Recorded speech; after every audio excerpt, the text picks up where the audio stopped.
The Space Shuttle program, from the first launch on April 12, 1981 to the final landing on July 21, 2011, NASA's Space Shuttle fleet flew 135 missions, helped construct International Space Station, and inspired generations. NASA's Space Shuttle fleet began setting records with its first launch on April 12, 1981, and continued to set high marks of achievement and endurance through 30 years of missions.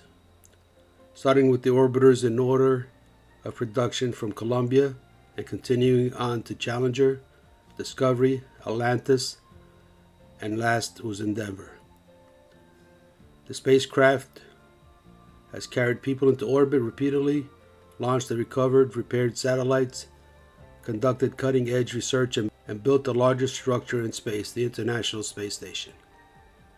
The final Space Shuttle missions, STS-135, ended July 21, 2011, when Atlantis rolled to a stop at its home port in NASA Kennedy Space Center in Florida.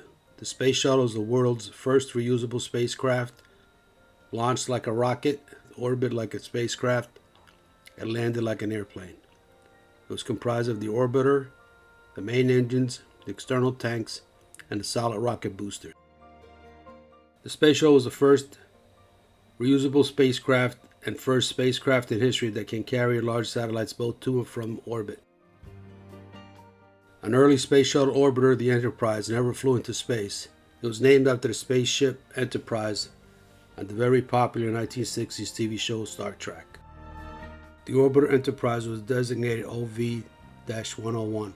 The vehicle was rolled out of Rockwell's Air Force Plant 42, Site 1, a Palmdale, California assembly facility on September 17, 1976. On January 31, 1977, it was transported 36 miles overland from Rockwell's assembly facility to NASA's Dryden Flight Research Facility at Edwards Air Force Base. There they conducted the approach and landing test. The 9-month-long approach and landing test, or ALT, program was conducted from February through November 1977 and demonstrated that the orbiter could fly in the atmosphere like an airplane. Empty weight was 151,000 pounds at rollout and 171,000 pounds with its main engines installed.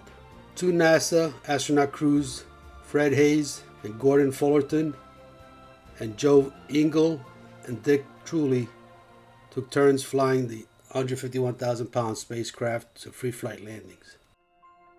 The LT program involved ground test and flight test. The ground test included taxi tests of the 747 shuttle carrier aircraft and the Enterprise mated on top to determine structural loads, to assess the mated capability in ground handling and control characteristics up in flight takeoff speed. The taxi test also validated the 747 steering and braking with the orbiter attached. A ground test orbiter system followed the unmanned captive test. All orbiter systems were activated as they would be in atmospheric flight. This was the final preparation for manned captive flight phase. 5 captive flights of the Enterprise mounted on top of the SCA, with the Enterprise unmanned and the Enterprise's system inert, were conducted to assess the structural integrity and performance handling qualities of the mated crafts. 3 manned captive flights that followed the 5 captive flights included the astronaut crew, the orbiter operating the flight control systems while the orbiter remained perched on top of the SCA. These flights were designed to exercise and evaluate all the systems in the flight environment in preparation for the orbiter release and free flight.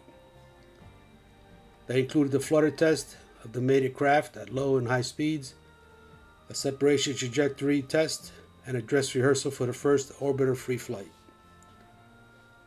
In the 5 free flights, the astronauts' crew separated the aircraft from the SCA and maneuvered it to a landing at Edwards Air Force Base. In the first 4 flights, the landing was at Dry Lake Bed, and in the 5th, the landing was at Edwards main concrete runway under conditions simulating a return from space. The last 2 free flights were made without the tail cone, which is the spacecraft's configuration during the actual landing from Earth orbit. These flights verified that the orbiter, pilot-guided approach, and landing capabilities demonstrated the orbiter's subsonic terminal air energy management, auto-land approach capability, and verified the orbiter's subsonic airworthiness. Integrated systems, operation, and selected subsystems in preparation for the first manned orbiter flight. The flights demonstrated the orbiter's ability to approach and land safely with the minimum gross weight and using several center of gravity configurations. For all the captive flights and the first 3 free flights, the orbiter was outfitted with a tail cone covering the aft section to reduce aerodynamic drag and turbulence. The final 2 free flights were without the cone, and the 3 simulated Space Shuttle main engines and 2 orbital maneuvering system engines were exposed aerodynamically. The final phase of the LT program prepared the spacecraft for 4 ferry flights. Fluid systems were drained and purged, the tail cone was reinstalled, and the elevon locks were installed. The forward attachment strut was reduced to lower the orbiter's cant from 6 to 3 degrees. This reduced drag to the mated vehicle during ferry flight. After the ferry flights, the Enterprise was returned to NASA's hangar at Dryden Flight Research Facility and modified for vertical ground vibration tests at Marshall Flight Test Center in Huntsville, Alabama. On March 13, 1978, it was ferried to NASA's Marshall Flight Center, where it was mated with the external tank and solid rocket boosters and subjected to a series of vertical ground vibration tests. These tested the mated configuration, critical structural dynamic response modes, which were assessed against the analytical math models used to design the various elements of interfaces. From April 10, 1979 to November 1985, the Enterprise was ferried atop the SCA all around the globe as a goodwill ambassador for NASA and the USA. Eventually, Enterprise was ferried from Kennedy's Space Center to Dulles Airport, Washington, D.C., and became property of the Smithsonian Institution. The Enterprise was built to test the vehicle and was not equipped to fly in space. The Enterprise was finally moved to its last resting place and is on display now at the Intrepid Sea, Air, and Space Museum in New York City. The Space Shuttle represented an entirely new generation of space vehicles. The world's first reusable spacecraft. Unlike earlier expendable rockets, the shuttle was designed to be launched over and over again and would serve as a system for ferrying payloads and personnel to and from Earth's orbit. The shuttle major components are the orbiter spacecraft, the 3 main engines, with a combined thrust of more than 1.2 million pounds, huge external tank that feeds a liquid hydrogen fuel and liquid oxygen oxidizer to the 3 main engines. The 2 solid rocket boosters and their combined thrust of more than 5.8 million pounds. The SRBs provide most of the power for the first 2 minutes of flight. Crucially involved in the Space Shuttle program, virtually from its inception, the Marshall Space Center Flight Center played a lead role in design, development, and testing, and fabrication of many major shuttle propulsion components. Marshall Space Center was assigned the responsibility for developing a Space Shuttle Orbiter, high-performance main engines, and most complex rocket engines ever built. The Marshall Space Flight Center was also responsible for developing the shuttle's massive ET and the solid rocket motors and boosters. The longest space shuttle flight that stayed in orbit on any mission was 17.5 days on mission STS-80 in November 1996. Normally, missions would be planned from anywhere from 5 to 16 days of duration. The smallest crew ever to fly on the shuttle numbered 2 people on the first few missions. The largest crew numbered 8 people. Normally, crews may range in size from 5 to 7 people. The shuttle was designed to reach orbits ranging from 115 miles to 400 statute miles high. Since 1981, it has boosted more than 3 million pounds of cargo into orbit. More than 600 crew members have flown on its missions. The shuttle has continually evolved and is significantly different today than when it first was launched. NASA has made literally thousands of major and minor modifications to the original design. that have made it safer, more reliable, and more capable of today than ever before. Since 1992 alone, NASA has made engine and system improvements that are estimated to triple the safety of flying a space shuttle. The number of problems experienced while the space shuttle is in flight has decreased by 70%. During the same period, the cost of operating the shuttle has decreased by $1.25 billion annually, a reduction of more than 40%. At the same time, because of weight reduction and the other improvements, the cargo the space shuttle can carry has increased by 7.3 metric tons. In managing and operating the space shuttle, NASA holds the safety of its crews at its highest priority. The orbiter Columbia was designated OV-102. Following the Enterprise's creation, the orbiter Columbia was created and became the first space shuttle to fly into Earth orbit in 1981. During its 22 years of operation, Columbia was flown on 28 missions, spending over 300 days in space and completing over 4,000 orbits around the Earth. NASA's flagship orbiter, Columbia, often flew flights dedicated to scientific research in orbit, 4,000 orbits around the Earth. Columbia became the flagship orbiter of NASA. After the loss of Challenger, Columbia took on the heavy load of filling in for missions that were designated for Challenger. Columbia often flew flights dedicated to scientific research in orbit following the loss of Challenger in 1986. Columbia was used for 11 of the 15 flights of the Skylab laboratories, all 4 United States microgravity payload missions, and the only flight of Space HAB research double module. In 1992, NASA modified Columbia to be able to fly some of the longest missions in the Space Shuttle program. Using the extended duration orbiter pallet, the pallet was used by the orbiter in 13 of the pallet's 14 flights, which made it capable of staying in orbit longer for scientific research.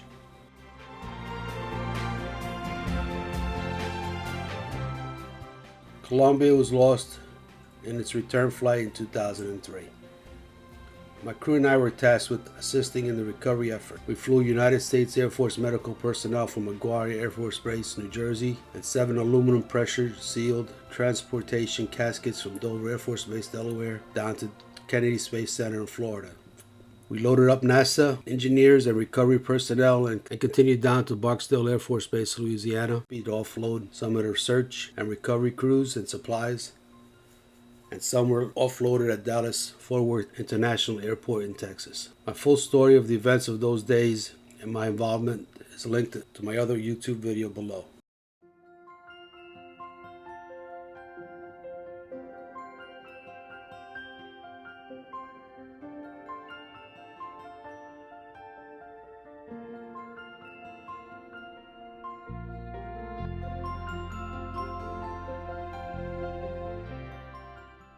Orbiter Challenger was designated OV-099 and it arrived in 1982. Initially, it was manufactured as a test vehicle and it was not intended for spaceflight. It was utilized for ground testing of the Space Shuttle Orbiter's structural design.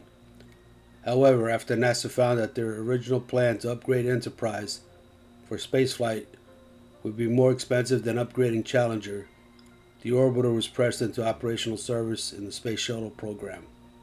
Lessons learned from the first orbital flights of Columbia led to Challenger's design changes that made it lighter by 2,200 pounds, but still heavier by 5,700 than Discovery. During its 3-year operation, Challenger was flown in 10 missions in the Space Shuttle program, spending over 62 days in space and completing over 1,000 orbits around the Earth. Challenger surpassed Columbia as the leader of the Space Shuttle fleet, being the most flown orbiter during all 3 years of its operation, while Columbia itself was seldom used during the same time. Challenger was used for numerous civilian satellite launches, such as the first tracking and data relay satellite, communication satellites such as the Long Duration Exposure Facility, and the Earth Radiation Budget Satellite.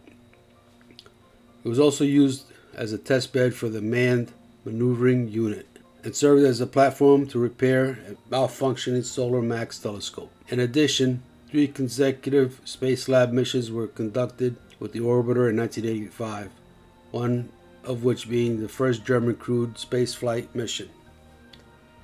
Passengers carried into orbit by Challenger included the first American female astronaut, the first American female spacewalker, the first African American astronaut, and the first Canadian astronaut. On its 10th flight in 1986, Challenger broke up 73 seconds after liftoff, killing the 7 crew members of STS-51-L.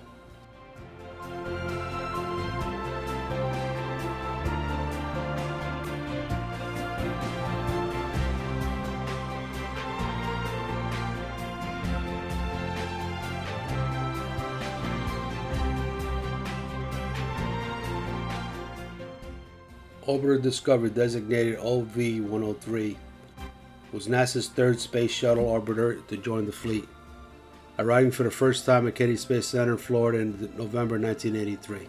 Its first mission, STS-41D, flew from August 30 to September 5th in 1984. Over 27 years of service, it launched and landed 39 times, accumulating more space flights than any other spacecraft to date. After the Challenger and Columbia accidents, Discovery became the oldest surviving orbiter. It embarked on its final mission, STS-133, on February 24, 2011, and touched down for the last time at the Kennedy Space Center on March 9th. Having spent an cumulative total time of nearly a full year in space, Discovery performed both research and International Space Station assembly missions, and also carried the Hubble Space Telescope into orbit among other satellites. Discovery was the first operational shuttle to be retired. Discovery is on display at the National Air and Space Museum Annex at the Stephen F. Udar Hayes Center in Chantilly, Virginia. Orbiter Atlantis, OV-104. Atlantis arrived at NASA in 1985. On its maiden flight, STS-51J, made from October 3rd to the 7th in 1985. Atlanta embarked on its 33rd and final mission, also the final mission of the Space Shuttle STS-135.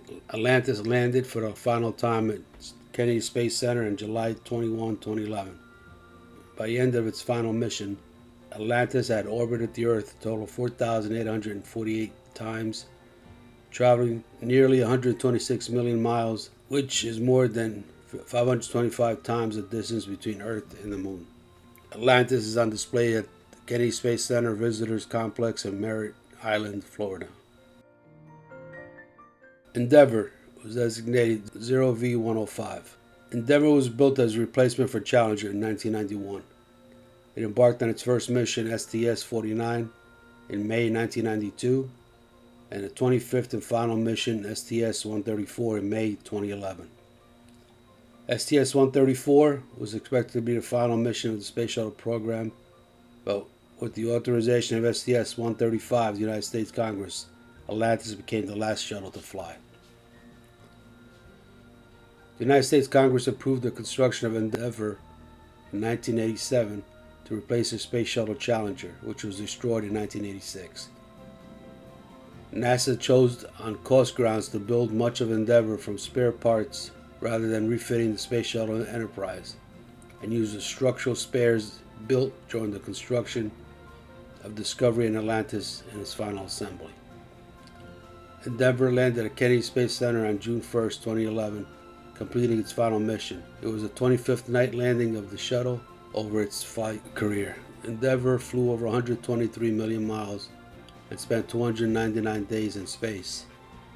During Endeavour's last mission, the Russian spacecraft Soyuz TMA-20 departed from the ISS and paused at a distance of 660 feet. Italian astronaut Paolo Nespoli took a series of photographs and videos of the ISS and Endeavour dock. This was the second time a shuttle was photographed docked, and the first time since 1996. Endeavour will be on display at the upcoming Samuel Oshin Air and Space Center at the California Science Center in Los Angeles.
ignition and liftoff of the Space Shuttle Discovery, returning to the space station, paving the way for future missions beyond.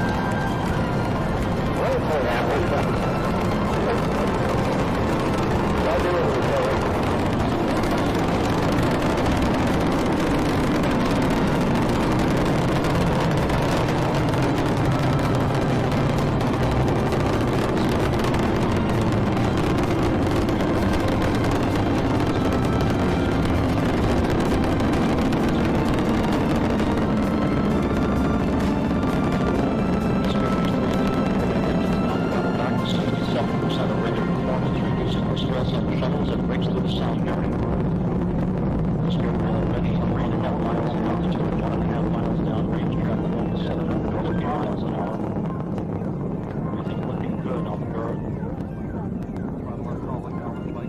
Seconds into the flight. Engines beginning to rev up.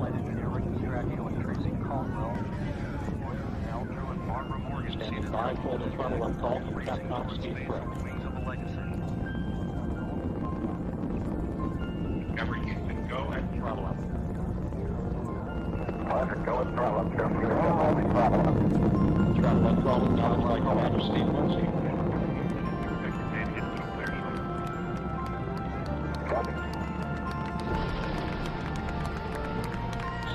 Booster separation confirmed. Guidance now converging.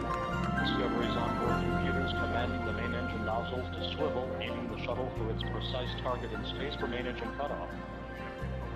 3, 2, 1, 0, and liftoff of Space Shuttle Atlantis on a mission to build, resupply, and to do research on the International Space Station. Houston now controlling. Atlantis begins its penultimate journey to shore up the International Space Station. Atlantis now in the proper alignment for its 8.5-minute ride to orbit. 4.5 million pounds of hardware and humans taking aim on the International Outpost. 30 seconds into the flight. Atlantis almost 2 miles in altitude, almost 6 miles downrange from the Kennedy Space Center already, traveling 500 miles an hour. The 3 liquid fuel main engines now throttling back to 72% of rated performance, going into the bucket, reducing the stress on the shuttle as it breaks through the sound barrier. 3 good auxiliary power units, 3 good fuel cells, 3 good main engines.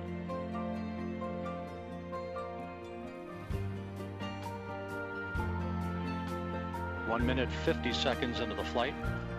10 seconds away from solid rocket booster separation.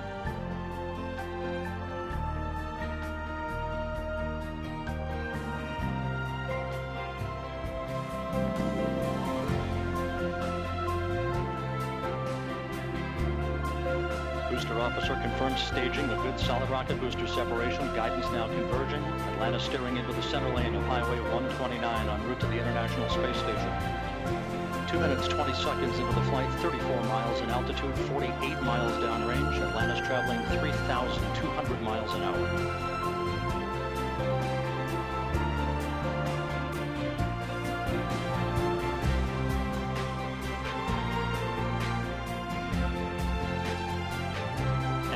Eye view from the external tank camera of external tank separation. Atlantis now in its preliminary orbit. Commander Charlie Hobaugh will now maneuver Atlantis so that cameras embedded in the shuttle's umbilical well can perform photography of the discarded external fuel tank. And Mike Foreman and Leland Melvin are about to use digital still and video cameras to capture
This video is dedicated to those that dedicated their lives' work to science, technology, and space exploration, and to those that made the ultimate sacrifice and gave their lives for the betterment of mankind through space travel. I hope you enjoyed this video. Don't forget to like, subscribe, share, and hit that notification icon for the latest videos as they are released. Thanks for watching, and catch you in the next one. Ciao for now.